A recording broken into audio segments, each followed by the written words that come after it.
Now, if you're fishing with minnows, or you're sort of like catfishing, I guess, the best kind of hooks to use, first of all, would be a strong steel circle hook. Okay, you want it very strong, so that and now the deal is with gar is they'll sit there and they'll chew it and they'll chew it and chew it and chew it, and then eventually they'll swallow it. So you've got to sit there. This may sound boring. You got to sit there for like 5 to 10 minutes, at minimum 5 minutes. So when they grab that thing, they don't care there's a bobber on it. You could put a bunch of hooks in that fish and they don't care. They just think it's bones. They really do not care. So they're just swimming like they are. They just happen to pick it up and they're just swimming normal. They're not trying to take it away. They're not trying to fight the bobber. It's just going to go, that's going to go back and forth. So you'll know when you have a gar on it. It may look like a turtle, but even a turtle tries to pull it under. So you let him play with it for a long time, and if he starts to take it under, then maybe you can try setting the hook. But if you're going to set the hook quickly, I'd recommend using a treble hook, a very large treble hook. But if you really are planning on catching that fish and you're willing to wait patiently, use the circle hook because it's a lot easier to unhook. Now, a lot of people will gut hook a gar, which means they wait like half an hour to make sure that the fish has swallowed it. And the only problem with gut hooking is, what if it was a catfish who just didn't feel like going down? He just gut hooked a catfish and now he's got a steel leader going into his stomach. So it's a real, or what if it was a bass eating your minnow and he just was swimming like a gar, So that's the only problem with gut hooking. If you can hook them in the mouth, I'd say go for it. So, and another thing you got to remember is to always have a steel leader because they will cut your string. And this is just a short 6-inch, but you can get like 18 inches, 20 inches, and it's better to make them yourself because the store-bought ones are crap. They'll break on you. So I think this is a 30-pounder. So it's better to make them yourself, but it's okay to use them from the store. It's just that if you catch a bigger one, they're going to break. And like I said before, you want the biggest bobber possible. So you just take your biggest bobber, put it on a leader, which can be 20 pounds. The minimum, I'd say, while I'm on this subject, would be to do at least 20 pounds of string. 20 pounds would be your your smallest string you should use while gar fishing. Now this is 20 pound fly reel backing, and it's strong stuff. So I can use this for gar fishing, and I'll take and tie a loop on the end, slip the bobber on, and then you take on this end. Now the gar really don't care what it looks like. If there's food, they're just going to gnaw on it. So you tie a loop on your other end.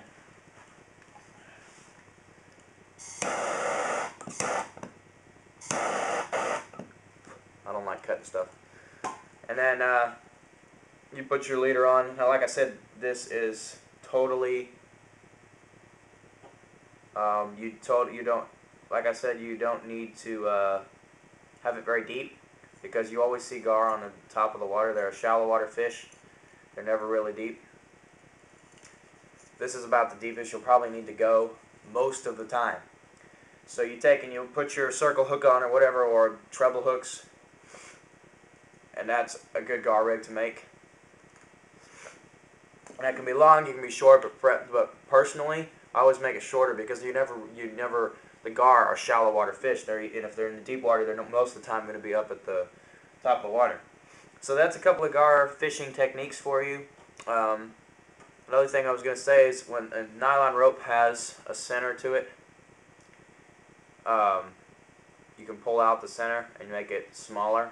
You can tie it from there, and there's no center in the center of itself. These are just individual little deals. But if you pull the center out of it, and you can make it a smaller one and make a little, for catching like the ones you see off boat docks and stuff, they're 2 feet long and that kind of stuff. You can take and make a little tiny one just out of the rope, or you can even just have a little circle hook and tie it on, and you can just jerk it in front of their nose, and if you're lucky, they'll bite it. But there's a couple of gar fishing techniques for you. Another thing I would say is if you have boga grips, bring them. If you don't have boga grips, I would say use at least a leather glove. So when you grab the fish, because you'd be surprised how fast they are. When you grab the fish, you want to grab it around the snout, You don't want to pull it up with your fishing pole out of there because they're very hard to handle. So you want to get it up to the boat, dock, shore, whatever, and grab it by the snout with the leather glove, because their teeth can be pointing out in different directions and cut your hand. So you want to grab it with the leather glove around the snout, and if that's too big to grab with one hand, then you need more than one person. You don't want to deal with something like that alone. So you grab around the snout, and then you'll pick it up, however big it is. You can pick it up like this. And one thing I could say is you can grab it up, and grab it in order to unhook it, or you can put it underneath your knee, and spread take a stick or something and wedge it in the back of its mouth so its mouth opens up. You can rip your rope lure out, but the leather glove would be good.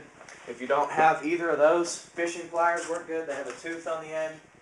Or even if you don't want to go down and buy anything, even stuff like this will work. You can just get it inside their mouth and grab it. And if you don't have any of those, of course that's manual, so if you let go, then it releases.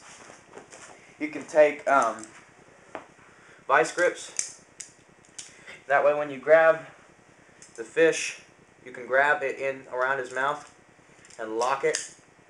And of course that's not going to grab on that, but you can take it and grab it on his mouth so you can pick him up by it.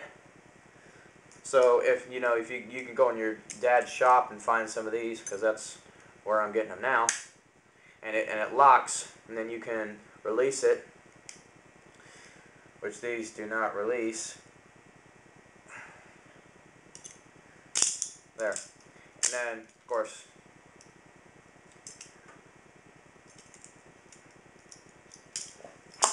whatever. So that's a couple of gar fishing techniques. Like I said, sight casting works the best. Be extra safe when you get them out. When you actually catch one, you're getting out of the water, because they can do more damage than you can imagine. Now, you may be thinking, oh, I can imagine some pretty damaging stuff. Well, those teeth can rip and skin you, pull your skin right off you. They're dangerous fish. So, but they're fun to catch, and they put up a heck of a fight. So if you do have a catfishing rod, bigger reel, big string, I'd recommend using it, unless you're sight casting. If you're sight casting, I'd use a bass rod with a smaller rope lure. Now you can use anything. You can use a crankbait or anything really, but the rope lure works best for gar, because you don't even have to set the hook. When they bite, they're stuck. You can sit there for an hour and drink your coffee or whatever, and then an hour later go back and start reeling it in. Once they bite it, that's it. You don't have to get them hooked. They can't spit it out. So the rope lures work the best, and so there's some gar fishing techniques for you. If you like this video, go check out my channel, and be sure to give me a suggestion and subscribe. And so that's it. This is Mike from Toledo Day.